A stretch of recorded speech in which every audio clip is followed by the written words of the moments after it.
皆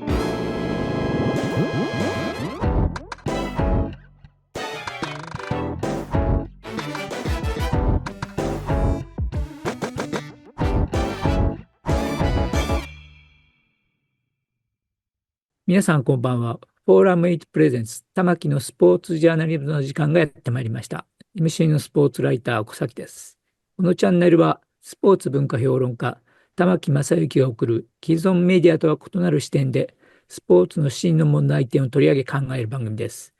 コメンテーターの玉木正之さんです。よろしくお願いしまはい、す。よろしくお願いしはい、ます。お願いします。1回目は高校野球を中心にはい、アマチュア野球のことを喋りましたけれはい、ども、その中で朝日新聞とNHK が、高校野球甲子園の大改革をする委員会を立ち上げて、小林さんと宇治原さんと俺が、3人で委員になって喋っていったら NHK のためにも朝日新聞のためにもすごくいいだろうというふうな結論で終わったと思います。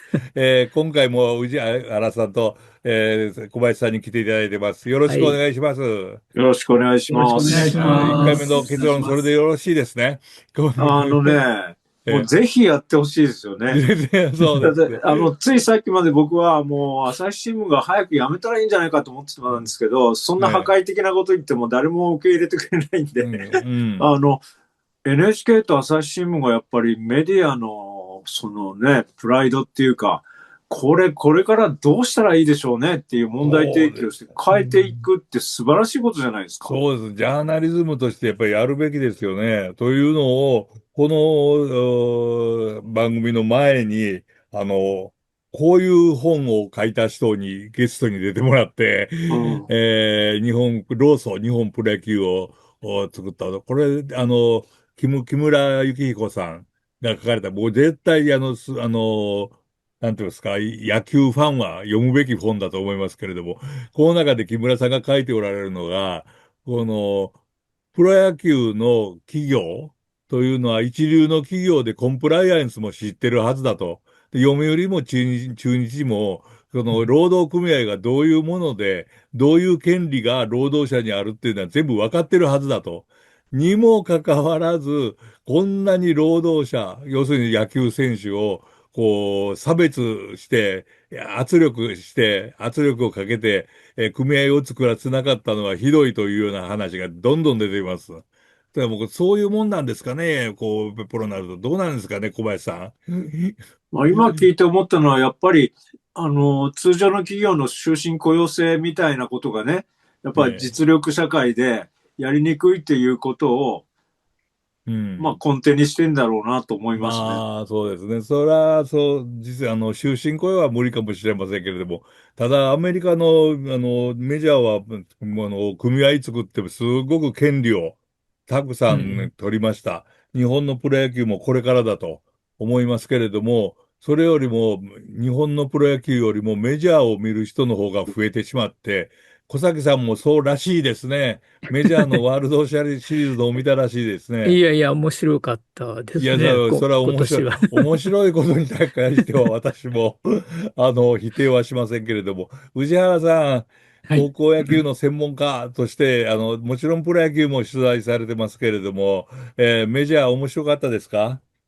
めちゃ面白かったですね。はい。非常に、うん。まあ、最終戦までもつれたっていうのとね、はい。こういろんな采配の妙があって、いろいろね、流れが変わったりとか、野球の面ね、白さをね、すごく感じる試合でしたね。ではい。本当に面白い。小林さんはどうなんですか？メジャーの試合は見られましたですか？スポーツライターにあるまじき発言をしますけれども、はい。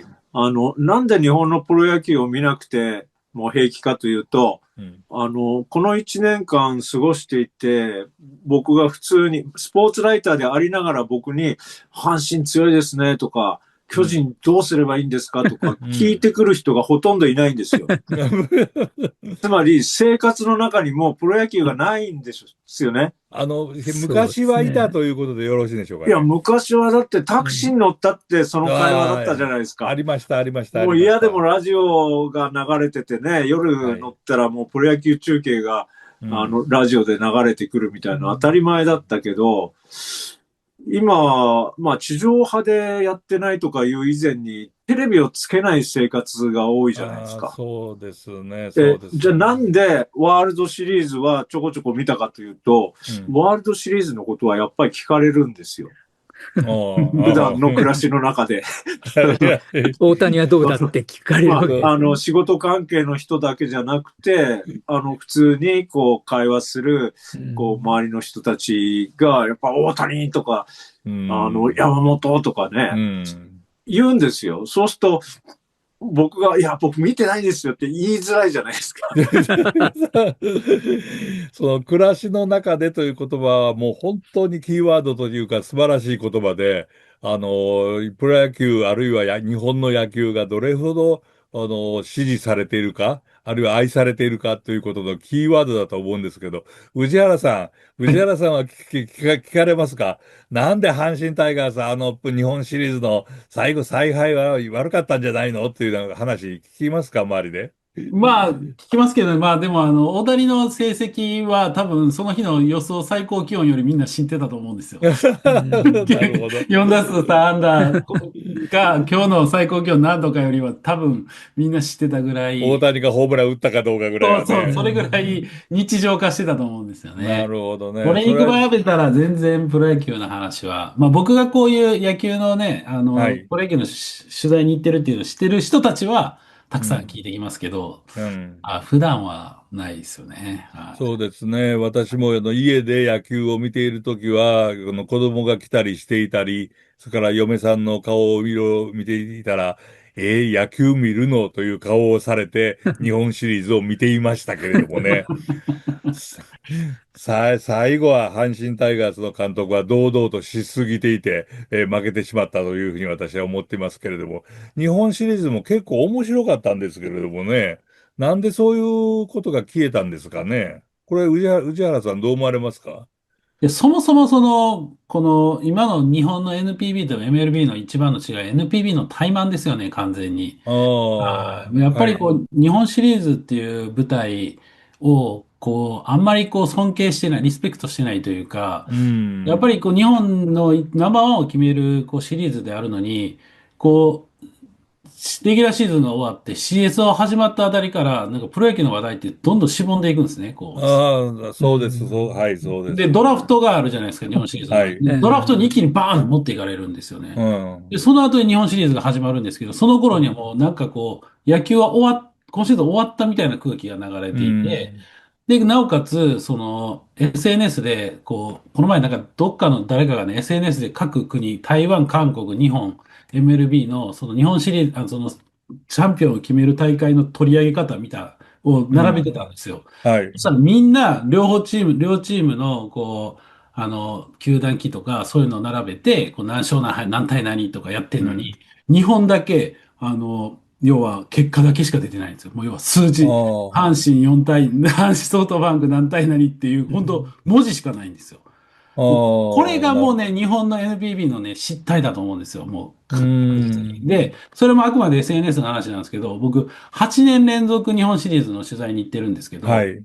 1年目にめちゃくちゃ驚いたんですけど、ええ。その1年目行った時に初めて日本シリーズ来たと思って、普通、試合が終わった後の記者ね、会見ってするじゃないですか、こんなナンバーワン。いや、しますね。はい。それが球団マターでしかしないんですよ。ああ、いうか、要するにそう、うん、あ主催者はどこなんだと言いたくなりますよね。そうなんです。球団の広報さんとかがすごく便宜図ってくれて、ここではい。監督会見やりますとかっていうのはあるんですあ、あ、けど、その公式の会公見が式会見ってないんうですか？ないです。ん。あ、う始まるん。前と、もう最後はい。に優勝決まった時にホテルとうん。かでやるだけで、はい。その日に全くやらないんですよ。うーいや、これ、ん。ワールドシリーズ見てたら毎回やはい。ってるじゃないですか。やってます、やってうん。ます。あれがないんですよ、う NPB の日ん。本シリーズには。もう僕、要するそれが1回目からびっくりして、うん。 NPB っていうのは自分で運営しているんだという意識があまりにもないし、また ない。NPB の職員の人が自分たちが野球をやってるんだというような意識もないっていうのは、それは私が日本シリーズをよーく取材していた時によーく感じていたことですね。そうだ。要するに、両球団の方がまだ、なんか自分たちでやってるっていう感じはい、で、はい。NPB の人は取り仕切ってるっていう感じですよね。で、そうなんです。まあ、そんな風な、批判をどんどんやっていたら、NPB から私は、出入り禁止になりましたけどね。批判ばっかりしているんで。じゃあ僕気をつけます、じゃいやいやいや、気をつけてくださいよ。ほんとくだらないことでね、あ。はい。批判したら出入り禁止だっていうのは、どうしようもないですけどもね。はい、そうです。参りましたけど。小林さんどうですか今の藤原さんの話、本当私もうん。思わず昔を思い出してしまいましたけれども。いや伺ってて、やっぱり、いい意味なのか悪い意味なのか、長い歴史があるだけに、あスポーツ新聞の記者の方々が試合終わると同時に監督を囲んでずらーっとこう行列をしていく、囲み会見みたいな、なんかあれで済んでるっていう、なんうかそん。れまんまなんだなというのを今聞いてまあです思いましたけどね。ね。そうですね。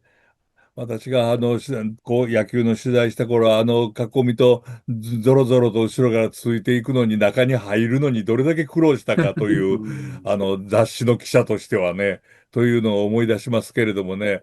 宇治原さん、やっぱり今もそういう感じは変わってないですか？そうですね。だから、ああいうのをこう、ちゃんと、まあ、10分でも20分でもいいので、NPB の人が場所を用意して、やることによって、こう、要はそれで、こう、日本シリーズというもの自体が盛り上がると思うんですようね。ん、うそこでん、監督が何を発言したとかっていうのが、こう、メディアに出ることによっては、日本シリーズやってるんだとか、はい。会見の様子が映像で流れるだけでも、全然違うと思うんですよね。うん。で、それをやらずにやるので、あとはもう、記者同士のもう、こう、小競り合いというか、必死にコメントを取り合うだけになっちゃって、だから結構ね、取り上げる村がめちゃくちゃ出るんですよ。その協力、非協力のチームによって。ああ、なるほどすごくね。こう、パリーグはまあ、基本的にソフトバンクなんかはめちゃくちゃメディアに対しての協力がすごくあるんで、はい。すごくコメントとか出やすいんですよね。だからうん、記事もやっぱ増えるんですよ。うん。自動的に。で、阪神は今めちゃくちゃこう、監督は置いといて、選手の受け答えとか、協力心ってめちゃくちゃあるんですよ。昔とはい。違って。はい。僕が10年前に行ってた時は非常にやりにくかったですけど、今はもううん。本当にやりやすいというか、うん。なんで、こうなんですけど、そうじゃなかったりすると、やっぱり記事減っちゃうんですよ。でもそれってうん全然いいことじゃないわけじゃないですか。そういうことですね。ね、せっそうですね。かく日本のチャンピオンを決めようとうん。しているうん。シリーズ、大会であるのに、うん。それが報道されない要因を誰うん。が作ってるのって言ったら、これもう NPB が作ってるってう言っても過言じゃないんですよ。まあ、NPB の人たちっていうのは、まあ、コミッショナーから含めてなんですけれども、自はい。分たちで野球を盛り上げようという気持ちがあまり感じられませんよね。全く感じら本当、れない。多くの人がもうコミッショナー誰かってほとんど知りませんからね。はい、そう。別に知らなくてもいいでしょうし、コミッショナーが何かしているかって言ったら何もしてないわけですかあ、ら。はい。というようなことを言っていると出入り禁止になるんですけれども、小林さん、これはもう昔からそうですよね、もうん、そうですね。今、最初の質問に戻って2つ言わせていたう。だきたいんですけど、なんでプロ野球こうなっちゃったかなっていうと、うん。要は、巨人一強というか、巨人を中心にした日本のプロ野球という構造が変わったわけですよね。うん。はい。変わり巨人ましたね。一強じゃなくなって、じゃあどうはい。なったかというと、やっぱりサッカーの影響を受けて、フランチャイズ、地元のチームを応うん。援しましょうと。これは僕はいいことなんだけども、うん。結局12しかないわけですよ。はい。日本は広いのに、そのうちの12の市町村というか、まあ、あの、県で言うともう少し少ない。都道府県ですね。はい。ええ。だから、結局、ものすごくローカルなイベントになったので、うん。阪神が優勝して喜ぶのは、やっぱり阪神の地域か、そこの出うん。身で、他にいる人みたいなね。そうすると、東京、生粋の東京の人は阪神が優勝した時点でもうプロ野球に興味がないみたいな現う象にもなってん。たり、それはあだから、る意味いいことなんだけども、次、それをどう展開していくんでうすかというん。ところで NPB なりね、が、やっぱりビジョンを持たなきゃいけない。で、そういう中でじゃあ日本シリーズがどうしてっていうと、僕はポストシーズンってすごい楽しい、エキサイティングだと思うんですけど、はい。ただアメリカの真似してるだけじゃないですか。そうですね。もう真似はしてるんだけど、1位から3位のチームがもう一回戦いますみたいな、これは本当に興ざめでしょ。まあまあ、私なんかも興ざめしておりますけれどもね。去年みたいに下克上とか言って騒ぐのもいいんだけど、でもやっぱり、もし今年、阪神が日本シリーズ出てない、ソフトバンク阪神じゃないみたいな日本シリーズだったらどうなっちゃうのっていうね。だからそういう意味ではやっぱり、本当にフランチャイズを敷いて日本シリーズをメジャーリーグのワールドシリーズみたいにしたいんだったら、もっと球団を本当に増やして全国的な展開にしようとか、まあ、ともすればアジアに広げるみたいなことも含めてですね。そうですね。誰もそういうことを具体的に言わないのがすごいな。はい。私は言ってます。ずっと昔から言ってます。ずっと昔から言っているので。ただ問題なのは、なんかそういう話をすると、いやーでも観客動員が確実に増えてんですよとかってなるわけですよ。なるわけですよね。いや確かにだから地域のファンは増えているんだけども、じゃあそれが他の地域をどれだけ刺激してるか、あるいはプロ野球を見るという人は確実に増えてるかもしれないけど、プロ野球を見て野球を始めるっていう子供はいるのかって思うと、いや、やりたいけどやる場所ないからねってなっちゃうじゃないですか。なっちゃいますね。そうですね。まあ、宇治原さんどうですか？もうプロ野球がこれからの、なんて言いますか、発展をしていくためには何が一番大切ですかね。NPB がやっぱりもう気合い入れなきゃダメですかね。気合い入れないといけないですし、まあ、球団は球団それぞれでやっぱり頑張ってはいるとは、まあ、努力はされてると思うんですね。特に、まあ、パリーグっていうのは本当に昔に比べたら本当に人気もね、お客さんは入るようになりましたよね、すごくね。はい。はい。だからじゃあメジャーリーグにみんな今ね、まあ次のテーマでもありますけど、行きたがってますけど、これが別に単純にメジャーリーグに対する憧れとか、そういうのだけじゃないと思うんですよ、言ってる理由って。やっぱり日本のこの窮屈とした野球界というか、そういうまあ指導環境、そういう育成環境も含めて、そういうのに嫌気だったり、向こうの方がなんかもっと伸び伸びできるとか、もっとなんかアスリートとしてリスペクトしてくれるとか、はい。そういう居心地の良さが多分アメリカにはあると思うんですよね。だから、はい。そこがやっぱり一つ、もっともっとこのプロ野球選手を僕は尊敬というかリスペクトして、そういうような、NPB にしていかないと僕はいけないかなっていうのはすごく。今言われました、その選手にとっての居心地の良さ、はい。それから応援に行って、アメリカに行って、メジャーの試合を見た時の、その感動、はい。そういうものと同じものが日本に果たしてあるかどうかっていうことなんですよね。はい。そうです。それこそそれは、はっきり言って野茂英雄さんが言っておられた言葉ですよはい。ね。はい。もうはい。要するにもう向こうで要するに野球がやりやすいんだと。選手にとっては。それはもう観客もわかるわけですね。選手たちが喜んで野球をやってるわけですね。日本の場合は何か窮屈になっているかっていう。はい。このギャップ。さあ、小林さん、どこから改革しましょうか。いやー、今聞いてたらやっぱり全国都道府県に1球団ずつ作って、そのチームが全世代の野球チームを、例えば小学校だったら東京ジャイアンツだったら東京にも20個も30個も少年野球チームがあってね。はい。で、それが中学、高校年代、大学年代ずっとあって、その中からプロになる。で、あるいはプロになれないけど、シニアで野球を続ける。その人たちは、子供の指導を担当するとかね、そういう、総合的なスポーツクラブになっちゃうのかなと思いますけど、そういう、なんか、その中でも、当然、トップリーグはその中のね、何チームかになっちゃうのでしょうけども、そういった、そう言ってるとほとんどサッカーの仕組みなんだけれども、でもあれはやっぱりよくできてると思いますし、そこで、野球を指導することを生りにする人も出てくるだろうし、そういう人がいるから子供たちは安心して、ただ技術を教えるっていうんじゃなくて、本当にこう、メンタルなところや体の安全性とかそういうことも教育された人たちが指導に当たる。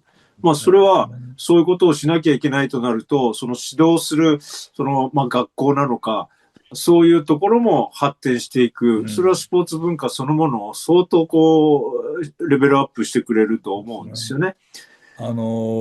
かつてプロ野球でストライキをやったとき、労組の、それこそこの本にも詳しく書いてありますけれども、委員長をやってたのはヤクルトスワローズの古田、さんでしたね。古田さんがその時に言った言葉は私も覚えていて、要するに野球も J リーグのような組織にならないとダメだと。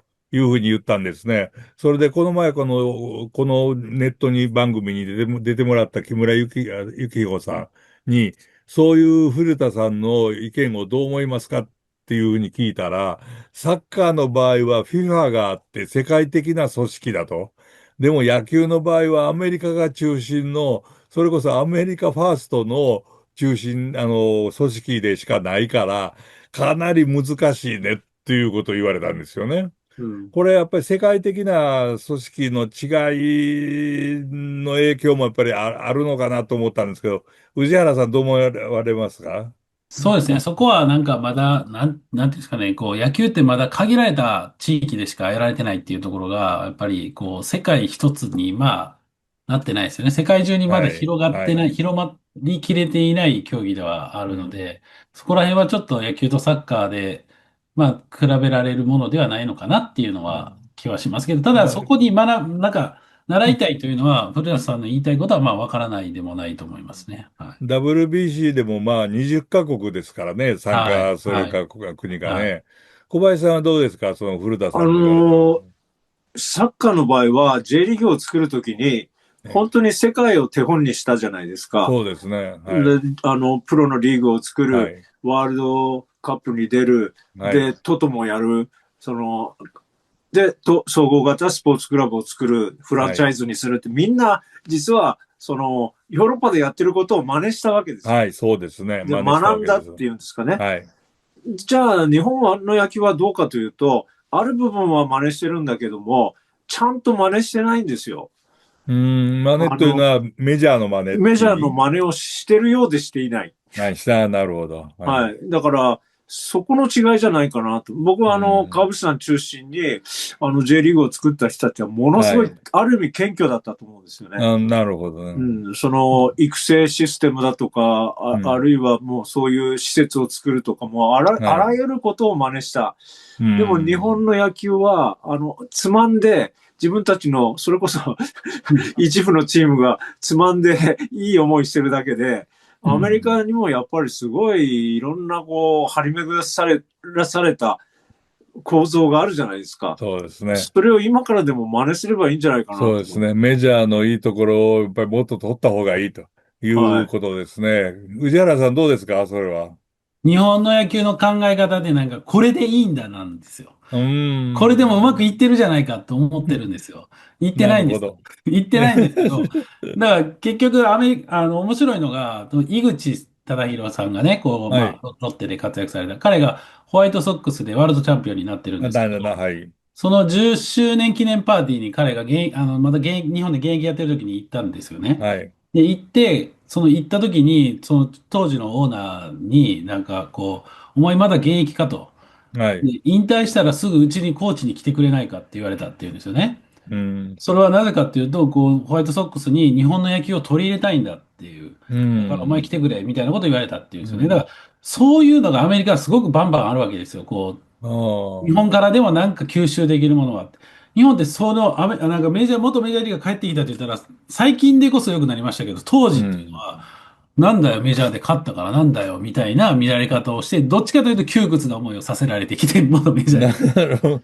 そこの差ってなるほど。すごく大きいと思うんですよ。吸収しようと思うのか、もう拒否するのかっていうのが、すごく日うん。本野球界はまあ今でもなくはないわけで、まあだいぶマシになりましたよね、以前に比べはいて。はいはメジャーリーガーい。が監督してる時代なんで、でもすごくそこの差を感じましたけどね、それ聞いたときは。そうはい。ですね。メジャーで前、大谷が、バッティング練習をしているときに、私はあっと思ったのが、バッティングケージが2つ並んでましたけれどもね。はい。あれはメジャーリーグが日本の真似をして2つにしてるんですよね。あそれを一番最初に取り入れたのは、クリーブランドで、かつてインディアンズといって今ガーディアンズですけあ、はい。れども、そこにバッティングコーチで行ったマニエルですよね。はい。まあそれがバッティングコーチでそれ、インディアンズ取材にした時にマニュエルがいたんで、これ聞いたら、日本のいいところは取り入れるんだって言って、その、バッティングケージを2つ使っていたって、これはね、私も、あ、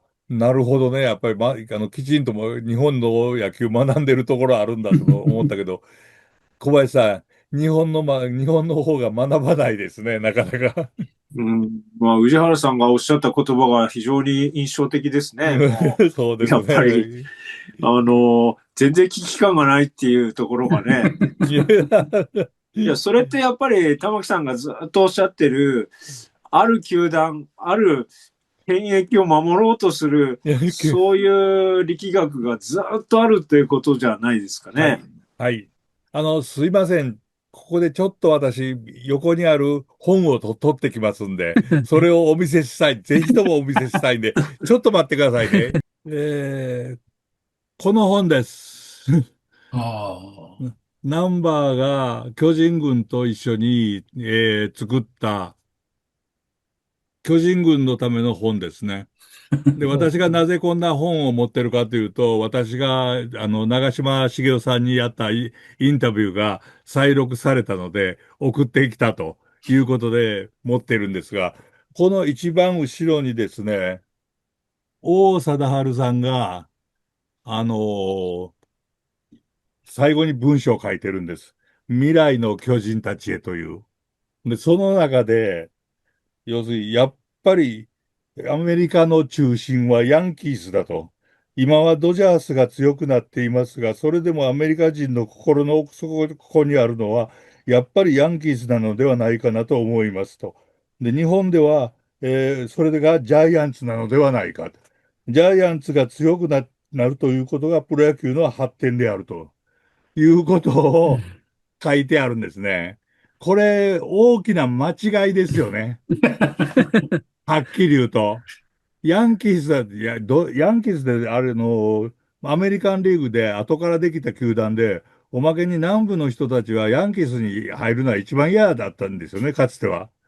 要するにもうヤンキーですからね。うん。あの、北部の人間ですからね。それで偶然、優勝を重ねて、強くなったと。それを倒すのが、やっぱりメジャーの歴史じゃないかって。これ小林さん、間違いでしょ？で、それこれ、いジャイアン、つその王さんの原稿はいつ書かれたものなんですか？いや、これは、新しく本が出て、この写真も一番新しい写真です。ソフトバンクの王さんはどうなっちゃってるんですかね。知らない。私もそれは思いました、これ読んだ時に。